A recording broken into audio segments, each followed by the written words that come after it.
So, once again, Jolteon currently finds itself on the chopping block in the NU tier, being suspect tested once again. Actually, I think it's the first time, but it's been council voted on multiple times. We just did a survey. Jolteon and Goodra both were about the same in terms of their overall voting average.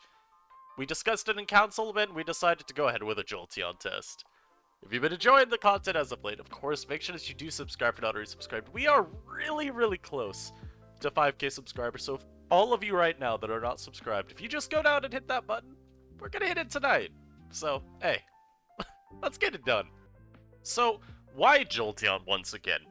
Well, for starters, the metagame honestly is viewed as being in a pretty balanced spot, all things considered. And when we were talking in council chat, we even had a little bit of discussion about potentially holding a suspect test to unban something from an UBL.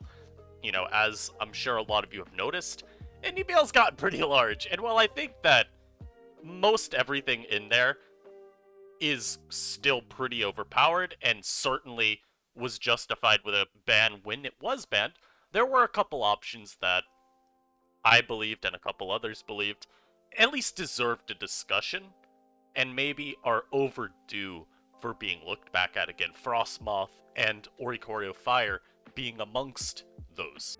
But at the end of the day, a lot of us also kind of still were saying, these are very risky Pokemon to look at. Like, even Sun with Vulpix was getting a little bit of talk.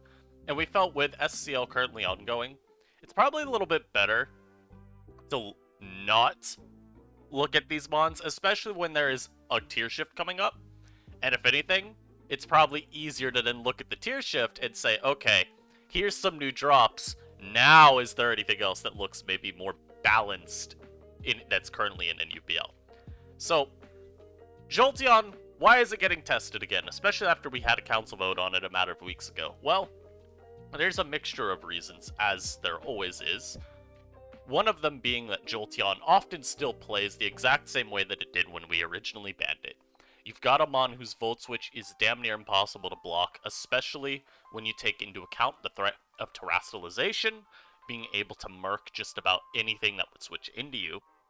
In addition, offensive counterplay is pretty limited to Jolteon, because it's the fastest unboosted mon in the tier, not named Hisuian Electrode.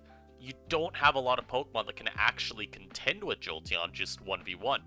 And it's often going to be Choice Scarfers that don't really have a good matchup. Because, just like last time, a lot of the Scarfers are all physical if you're looking at ones that actually need to be tasked with revenge killing Jolt, especially when those Calm Mind boosts come out.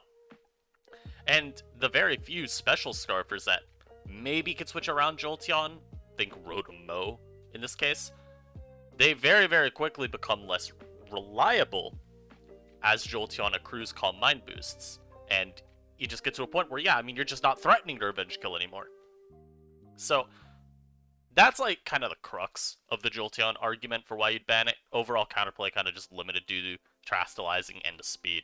And as per usual, I want to look at Jolteon in terms of the sets real quick that it's been running, because I think it's always good to try and see it through this lens, so you get an idea of, okay, when I encounter Jolteon, what am I probably running into? And I will say, it's very clear Jolteon is not as good as it was when we originally quick banned it. And there's a multitude of reasons that I'll get into later, but I think probably the foremost that you'll notice is Jolteon's sets are a lot more limited now. It's not really experimenting like it used to with Terra types, or even just sets such as Silk Scarf Calm Mind or Specs. Nowadays, what you're seeing a lot more out of Jolteon is this Calm Mind set with Terra Fairy instead of Terra Ice.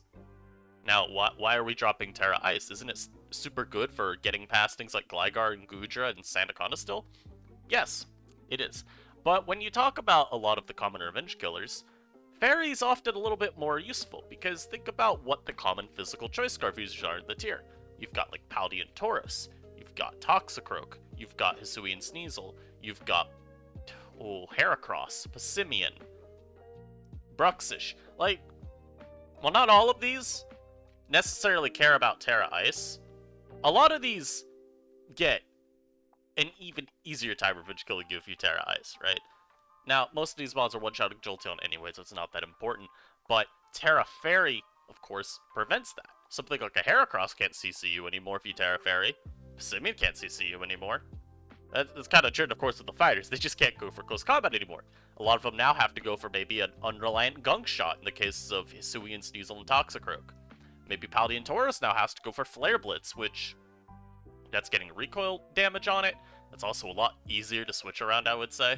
Flare Blitz, there's just more Pokemon that don't care about that move, and when you think about what it lets in going for a Flare Blitz, I mean, look. Let's just look through NU real quick. I mean, I see some heavy hitters in here. I see things like Hariyama. I see things like Bruxish, kind of. Don't really want to let it take too many of those, but can switch into one, and if you're lucky enough, maybe they switch out because they're scared of Choice Band Aqua Jet. Which, you know, again, you can force lines that are a lot more easy to deal with. Because I know the Poros can't go for Flare Blitz if it tries to revenge kill me after I Terra Fairy. Unless they want to predict, but hey, it's a lot riskier. So, just a nice way to ease the lines that your opponent can take against you, while also making it so that their most common method of revenge killing is just less consistent.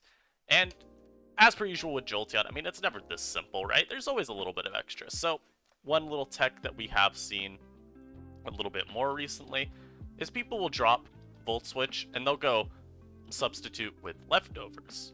Also, I apologize for the constant pausing. My throat keeps getting, like, clogged up, so I'm trying not to cough in your ears. But we've seen this set, and what this does is, you know those Choice Scarfers we talked about? Yeah, they don't do this anymore. And we'll look at some replays that we have already covered, but I'll talk about the specific sequences with Jolteon that are important. But substitute, think about something like a Bruxish. If I'm able to maintain a substitute before it's able to get in, well, now Bruxish can't actually revenge kill me. It maybe is relegated to using Flip Turn to pivot out and bring something else in. Maybe that is just being foddered, or you're hoping avoids a 2-hit KO.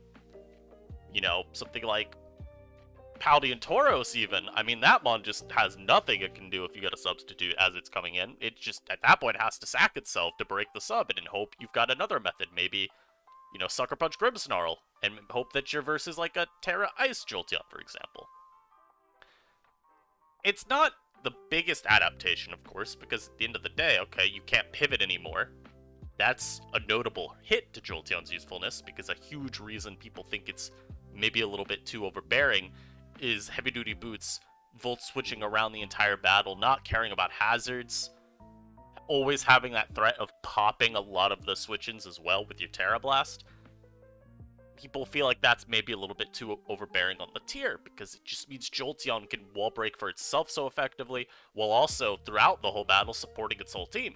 It's not like it's relegated to one role, right? You can't just look at it through the lens of maybe, say, I don't know, like, trying to think of some mon that does nothing but wall break. Machamp from last gen, right? It's not like a Machamp where you know what it's gonna be. Guts, Facade, try to run you down with those powerful CCs and Facades. No, Jolteon, it's doing more throughout the battle. And that makes game planning against it a little bit more tricky. You don't know when your opponent maybe is going to try and threaten game on you with CM. You don't know if they're just going to Volt Switch on out after CMing. It's a very tricky mod, and even just a little minor adaptation like that can really throw a wrench into plans of how people want to deal with it. Now, I want to show, again, 2 battles that we have already seen, but I just want to show you how the Jolteon sequences can be very, very dire, and how some of these slight adaptations Jolteon can make, or maybe its team can take, to get a leg up on opponents, and, you know, the overall influence it's had on the meta. So, of course, for Zai vs. Elias, we've already looked at this game just like the next game. This is from week 1 of SCL, but as you all remember, Jolteon got in versus this Umbreon after a Mismagius mementoed it. It combines up. The Umbreon tries to take a pretty unfortunate exchange here. Best way I could put it is the Jolteon reveals that it's Terra Fairy. Now the Umbreon just loses his 1v1. Colossal obviously comes out. This paralysis, like we touched on, was very important because it could have otherwise broke the sub. But now you see Bruxish can't actually revenge kill Jolt. So, for Zai's allowed to sub here, scout out if Brux wants to go for Flip Turn instead. Now that he knows the Bruxish doesn't want a Flip Turn, he's just able to then KO it the next turn with his Terra Blast. And then you see Goodra come out here. He always is gonna sub because he's thinking maybe this is choice lock based on the team. Seeing it's physical, he's like, okay, let me just get my chip. And you see offensive Gudra, not nearly as safe versus Jolteon. This is maybe a damage roll away from being a KO. Or even just from the standard set with Volt Switch. It's one Volt Switch plus that spike away from being a KO. Now, the next game was T. Nunez versus Eternally. And the... how do I want to phrase it? The message we take from this game is you can't really get away with fastest mon Jolteon as your counterplay versus opposing Jolteon. Or at least not, you can't do that and feel safe. So Eternaly's got Sucker Punch, Brute Bonnet, and because I know what the Croak set is, this was not Sucker Punch Croak. So his only other method of actually contesting this Jolteon long term is through his Brute Bonnet Sucker Punch, which we know is a little bit dicey since, hey, Jolteon can be Terra Fairy. So let's get to the Jolteon sequence as it happens later on. We see Jolteon versus Jolteon. Eternaly's lost his Brute Bonnet by this point, so his only real way of trying to counteract it is through this interesting counter tech we saw of Terra Fire Jolteon. Where he goes awry here is, unfortunately, T. Nunez didn't feel like he needed to Terra. So he has a leg up in this exchange, despite Eternaly's counter set. And although his Jolteon takes this terrible, terrible trade, almost gets KO'd, it doesn't matter. He won the exchange. And now Eternally has absolutely nothing that actually can deal with Jolteon. So you're going to see T. Nunez just have to sack the Scyther here, bring the Shaman out, and bring this Jolteon right back with Healing Wish. And now there's nothing that Eternally can really do outside of, you know, hope that this Perish Song Altaria plus maybe some, you know, lucky damage rolls versus the rest of his team could actually beat the Jolteon. And as we'll see, the Croak gets T-bolted, he just does not think Sucker Punch will KO. You can Volt Switch on out so you don't get KO'd by the Perish Song, and then we remember how this went. Piloswine just flinching down the Bronze Song. So I think those two games show a couple useful things like we mentioned. One, there is set adaptation. You cannot bank on only facing Calm Mind 3 attacks Jolteon.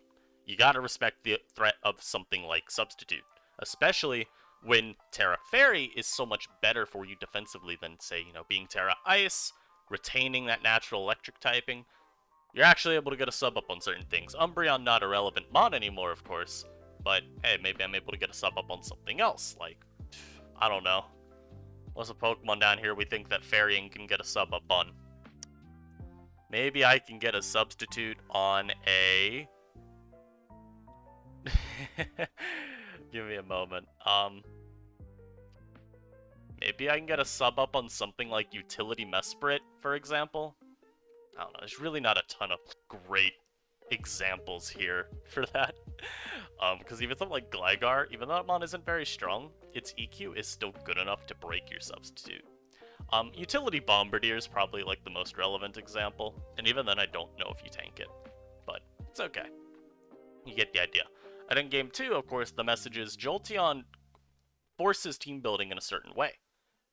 You cannot rely on your own Jolteon being your fastest mon. Not in this meta. Because if that's how you want to play it, you better have like 3 forms of priority, not just one. Because Jolteon will dictate the entire pace of the game. It will have way more leverage than it normally would. And if you pair it with something like Shaman, or even to say Healing Wish Mesprit, for example, you are probably going to be forced into a pretty bad Jolteon versus Jolteon matchup, and you're probably going to end up losing long term because the Jolteon could, you know, even if it doesn't win the exchange and is forced out by your own Jolteon, there's nothing stopping the opponent from Healing Wishing it back to full and then saying, alright, let's go again, buddy. Except now you're down most of your Jolteon and perhaps don't have anything that's actually good as Jolt later. So what's some common counterplay? Like, what all do we have? Well, this first little box we've got, this is just generic special walls that can trade versus Jolteon decently well, you know, set dependent, but these mons do have a favorable matchup, sometimes at least. And this list is non-exhaustive, there are more mons, I just included the most relevant. So something like Bronzong, especially Heavy Slam plus EQ, or even Gyro Ball plus EQ, this is a cool set for Jolteon, because even if it terastallizes, you've still got Heavy Slam, and EQ will do enough to it pre-Terastallize. Thunderbolt, if I'm remembering the calc right, does not two-shot you either. So, cool. Something like Chansey, Jolteon will never beat you unless it's like Terra Ghost. If it's Terra Ghost, well, okay, you've got counter set. You have been counter teamed because it just doesn't run that right now, you know? Chansey doesn't run very much either, but, you know, Chansey can 1v1 Jolt. It gets Volt switched on, of course, but it is what it is. You're at least a mon that is not breaking. Copperage is also another interesting mon, because yes, you get Volt switched on, but you've got Protect, which kind of helps mitigate some of that passive chip damage, especially when you're running lefties, which you should always be running with Protect, unless you're maybe going a berry like Custap or a Resist Berry. But in Terra Dragon is also kind of useful, because if Jolteon is trying to take that 1v1 late game, maybe they've gotten you a little bit chipped, well, you could go for Terra Dragon on their Thunderbolt and pop them with maybe Heavy Slam if they've Terra'd. Knockoff will also do a lot if they haven't Terra'd, so there's that. Something like a Decidueye, you're not 1v1ing Jolteon. Probably. I don't know the Leaf Storm calc, but I don't think if Jolteon Calm Minds as you switch in that you're really doing the damage you want. But you could at least pivot into Jolteon and then get a U-turn and bring in something that can revenge kill it. Like, again, your Scarf Paldean Tauroses or your Scarf Passimians. And that way they aren't having to risk this super aggressive switch in as Jolteon goes for, like, you know, T-Bolt on them, for example. Of course, especially defensive to Dunsparce, a very similar mon to Chansey in that, yes, you're Volt switched on, but you will win the 1v1 most of the time. This is a little bit dicier because you're just not as bulky, but you're bulky enough still to not get two-shot by T-Bolt, and you could even run Poison Jab like I'm showing here. If they Terra Fairy, you've got an even stronger attack than Body Slam would be, and that could be pretty nice. Gligar, probably one of the best answers to Jolteon defensively. Piloswine is the only mon that actually does it better.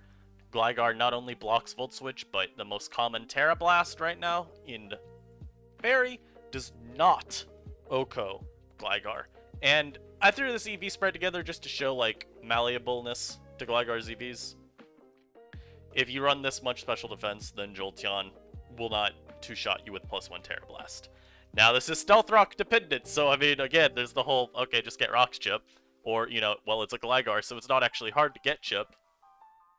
But maybe you preserve your Gligar's HP, and you could actually win the trade, because EQ, most of the time, two-shots Jolt. Hey, you know what? If you need to, just go full specially defensive, and Jolteon won't be breaking you without Terra Ice. Easy. Assault Vest Goodra. Now, again, I'm showing worst-case scenario here for Jolteon, because, Assault Vest Goodra is very, very hard to break. You saw the damage versus a fully offensive Goodra. Something like Assault Vest, you are going to need a bit more support to get past. There is a bit dire of a calc for Goodra, and that is that +1 Jolteon will two-shot you with its Terra Blast after Stealth Rock. But if you can keep rocks off the field, it's not guaranteed, and you will be getting a very nice trade versus it with Sludge Bomb. Plus, you can Terra. If you Terra Poison, you're okay. They won't be able to two-shot you with Thunderbolt afterwards, so it's not the worst exchange ever. Hariyama, you actually don't even need to Terra to survive a +1 Terra Blast Fairy from it. And you can even just CC versus it, not care if it Terra Fairies, because CC into Bullet Punch, that is a guaranteed KO on Jolteon. Hoopa, this is just a mon that can trade with Jolt. It's got such natural special bulk that Jolteon is going to need you a little bit weakened before it can even consider one-shotting you with Thunderbolt at +1, and unboosted even at, I think even +1 does not two-shot Hoopa. I can calc this real quick, but I'm almost certain Jolteon is not doing that. Okay, +1 does two-shot you, so I was wrong. However, again, you need to actually get the boost, you need to actually get the chip, and if you don't have your boost, it's not as simple as Volt Switch and Calm Mind and you beat it later. So, that's nice. Hoopa can at least stave it off. And in Piloswine, like we mentioned earlier, it's probably the single best Jolteon check. The closest thing to a Jolteon counter that I could, you know, give you. Because if they run Terra Water, there's just too much opportunity cost to that. You're now no longer breaking past grass types. You're also now weak to grass types. You're no longer beating Goodra. You're even worse into sub-mons, like, I mean, I'd say you're worse into Hariyama, for example, right? You don't have Terra Blast Fairy anymore. You're worse into maybe even worse to Copper That one's kind of like, but you resist Heavy Slam, so maybe it's not too bad. But I would say maybe it's not too good as well for the sole reason of now you have to be, like, hoping they can't Terra Dragon. It's not bad, but it's, you know, it could be better. There's a lot of opportunity cost to counter-teching specifically Pylo, so I think it's okay. And in offensive counterplay, we've got... I'm just putting these first three in the category of, hey, strong Sucker Punch. If Jolteon can't Terrastalize, it better be able to outplay all six... Not all six, all eight. It better be able to outplay all 8 Sucker Punches in a row. It's getting one shot. I mean, that's just the fact of the matter. I think it might need a little bit of chip in the cases of these two. I don't actually remember those calcs, especially not Bombardier. I don't use this mon. But Croak will do 1,000,000 with its Sucker. Grim will do 1,000,000. Grim also has the benefit of Parting Shot. So you could even reposition. If you get it on a Calm Mind by some miracle, you could then Parting Shot the next turn.